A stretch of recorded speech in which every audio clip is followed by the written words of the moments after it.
football team, well coached. Coach Rivera's always done a good job. Carolina, and then has had some success last year in Washington, and I think he's does a great job of having good, sound,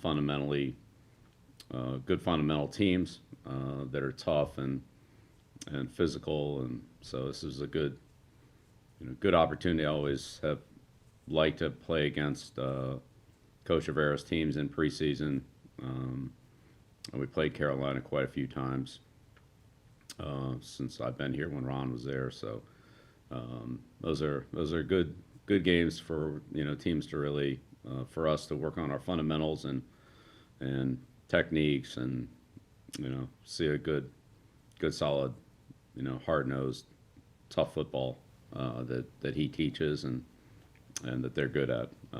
They have a lot of very good players. They're an explosive team on offense. They've added a lot of explosive players and one of the top defenses in the league. So as they were in Carolina, so that'll be a good opportunity for us. Give us a chance here to start on our preparation. Obviously, this will be a watered down version of it, and the next two preseason games will be a little bit different because we'll actually practice against the team before we play them. That'll obviously never be the case during the season. So this is a good week for us to start to introduce some scouting report and preparation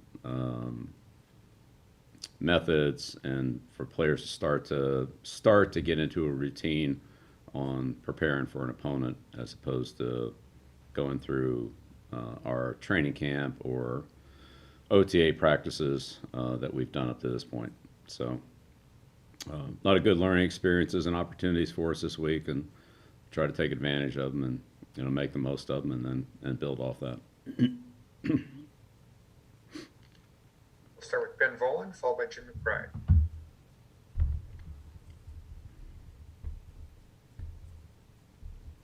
Ben, you're muted. I think you're on mute, Ben. Oh man, that's twice. That's poor form by me. Apologies. Well, we double those fines now, Ben. Yeah, I'll run a run a lap later. Having one fewer preseason game, has that changed your philosophy on how you use players in these games? Yeah, I think every game is. You just look at it as an opportunity. Of course, you have to see the whole picture, but I think what we have to look at right now is just what's best for our team, what's best for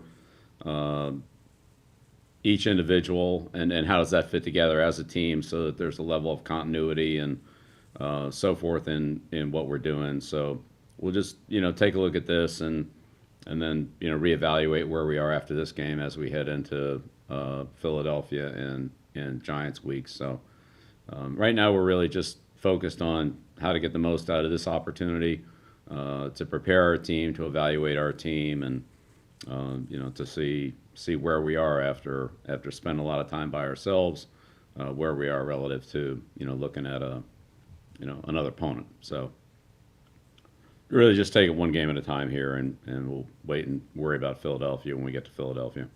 That seems to make sense for you guys. Also wanted to ask you real quick about Tedy Bruschi. He's been out, I think, 3 times. He seems to be really involved in practice. I know you've mentioned him before, but is he someone you would consider trying to bring back into the program at a later time, whether it's a coach or front office, or is he someone you're considering trying to bring back into the family, so to speak? Yeah, I mean, we're happy to have all players come back. We welcome back. We've had several, and I'm sure we'll have more. And so we're always happy to see those guys. Tedy especially has obviously had a great career here. Was a very not only good player but inspirational player, and had a lot of leadership. And I know that our players, both our veteran players and our younger players, I've enjoyed talking to him, as the coaches, and Tedy brings a great perspective on, his playing career, kind of a new generation of players, and, other things that he's experienced. So I always enjoy talking to Tedy, and and I've learned a lot from him. And he in our conversations this year, and we talk at other points during the season as well from time to time. But his insights always valuable, and he has a great perspective and a lot of insight that I appreciate. So it's great to see him, but it's great to see any other players. Willie was here last week and so forth. So I hope we'll see many more in training camp this year. All right, great. Thanks. From Jim McBride, followed by Kyrie Thompson. Good morning, Coach. Wanted to ask you about James White and not just his consistency on the field, but kind of how he continues to emerge as a leader year after year in more of a quiet way. Yeah, James gives us great leadership, both on and off the field. He's a player that if he doesn't say anything, you just watch what he does. He provides great leadership by his actions, by the way he prepares, his consistency, both on and off the field, his work habits, and his attitude to always help the team and put the team first in whatever he's asked to do. But at the same time, he also helps, I'm sure his position group the most because he's with those players the most, and we have several younger backs on the roster. But just in general, he's very willing to help anybody, any player with their training habits or techniques or whatever it happens to be. And then as a coaching staff, he's one of the players that that I love to talk to. How are things going? How do you think we're doing? Where are we on this or where are we on that? And he's very honest and he has a good perspective. It's not too high, not too low. It's kind of very honest and and helpful, and it helps me and prepare and I would say manage the team. And I've always done that with the players that I felt like had a good pulse on things, and he's certainly one of those guys, and that shows up a lot in the captains meetings that we've had in previous years. We haven't elected captains this year, but he does a great job in those meetings of verbalizing where we are, what we need to do, how we need to do it, and so forth. And so I've, as I said, really enjoy my personal interactions with James and his views and his perspectives, and I think he brings a great level of insight to our team, but in his own style. So that's and it's an effective style. It's just different than some other guys. Thank you. Yeah, you're welcome. Our next question, Kyrie Thompson, followed by Matt Tour.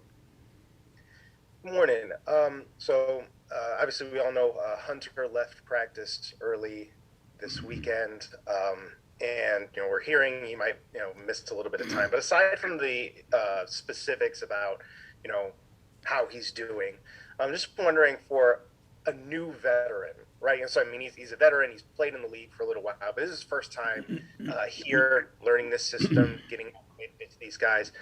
How much of I don't know if I want to say concern, but I guess how much are you thinking about how tough that might be for him to catch up, or how do you feel about him being able to kind of get back on the horse before the season begins, especially with this truncated preseason? All right. Well, Hunter's has participated in everything that he's been able to do since he's been here. So he's gained a lot of experience in the time that he's been here.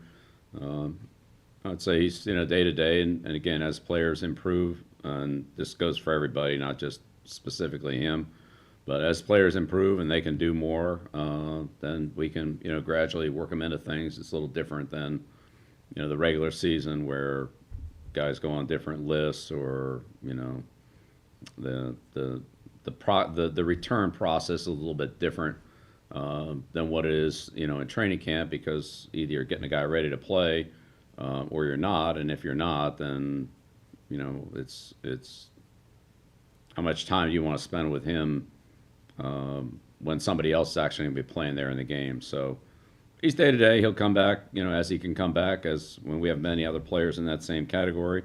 But Hunter's a smart guy. He has a lot of experience. He's been here and done everything that we've done as a team. And so when we get him back, we'll get him back there in the pace and the schedule that fits his physical situation. But he'll continue to make progress. There's still a lot of things that he can do. There may be some things that are limitations, like other players have. But again, we try to focus on what those players can do, not what they can't do, and so they'll continue to move ahead in the areas that they're able to. Thank you.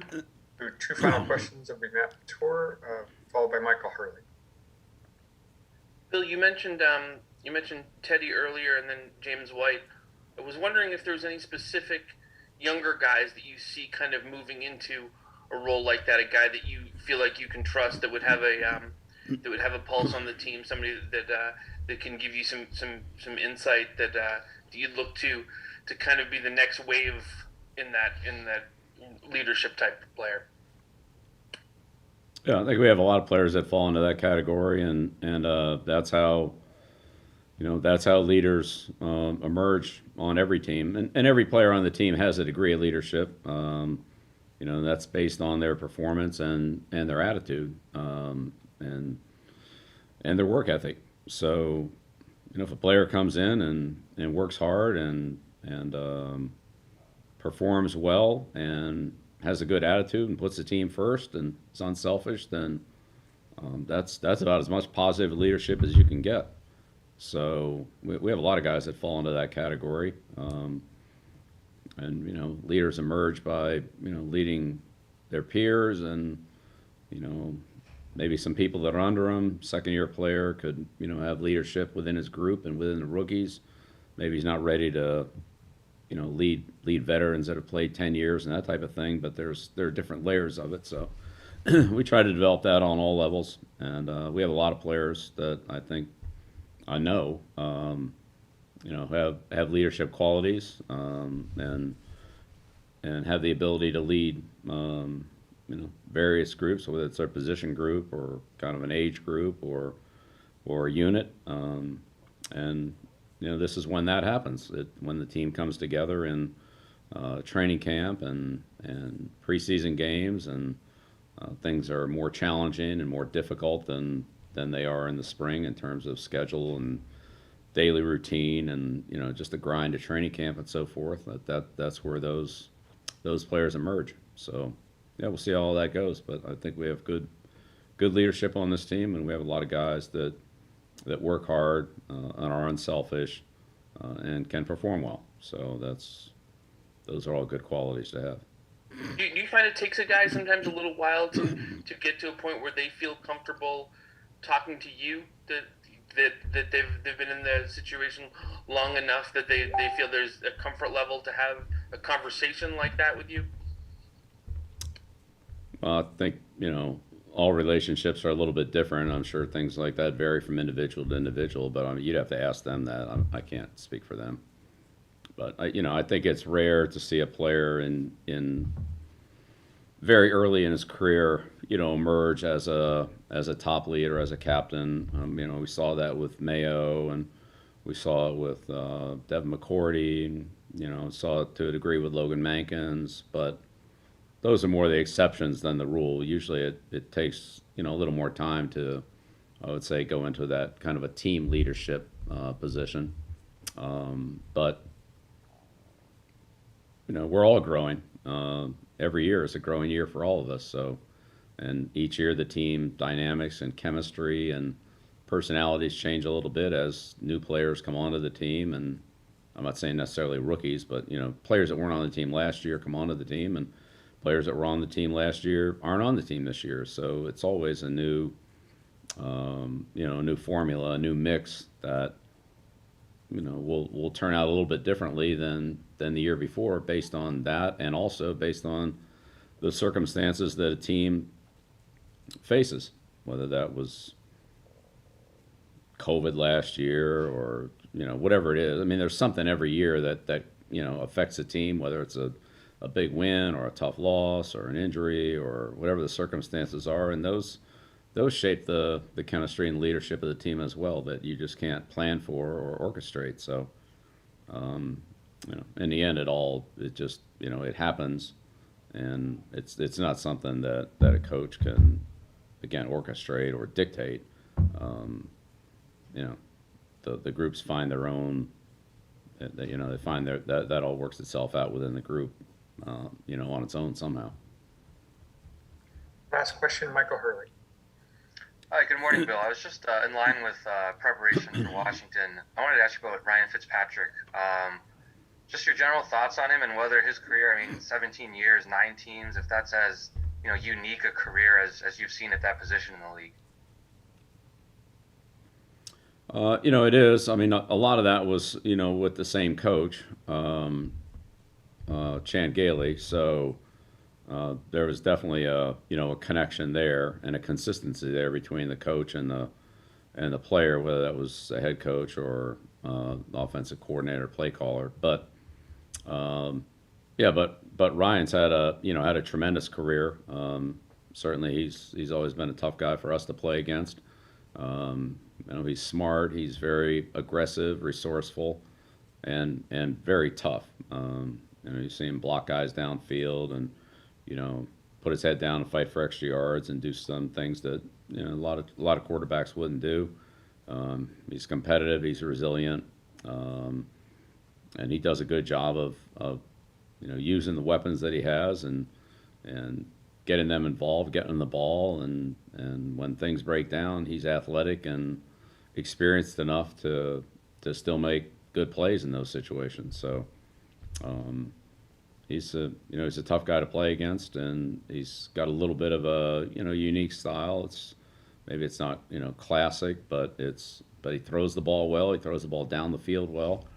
And as I said, he's tough and competitive and hard to tackle, and will stand there in a pocket and make tough throws. And if you try to do something a little bit different, he's got enough experience and is intelligent enough and has enough savvy to usually figure out what it is and figure out how to beat it. So, I have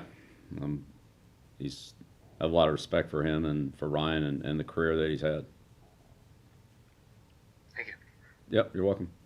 Thank you, Coach. Thanks, everyone. Okay, thank you. Record.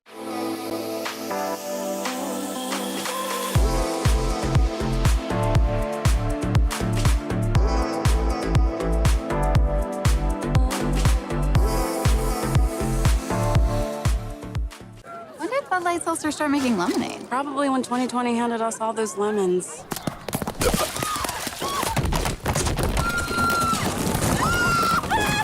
New Bud Light Seltzer Lemonade, packed with lemonade flavor after a lemon of a year. Opponents? I've gone up against thousands. And there's an opponent we're all up against, COVID-19. But there's a way to beat it. Get vaccinated. So when it's your turn, roll up your sleeves. And let's get to the finish line together.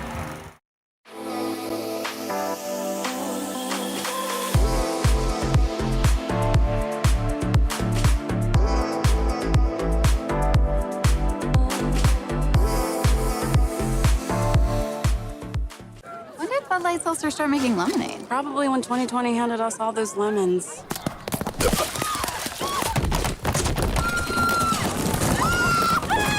New Bud Light Seltzer Lemonade, packed with lemonade flavor after a lemon of a year. Opponents?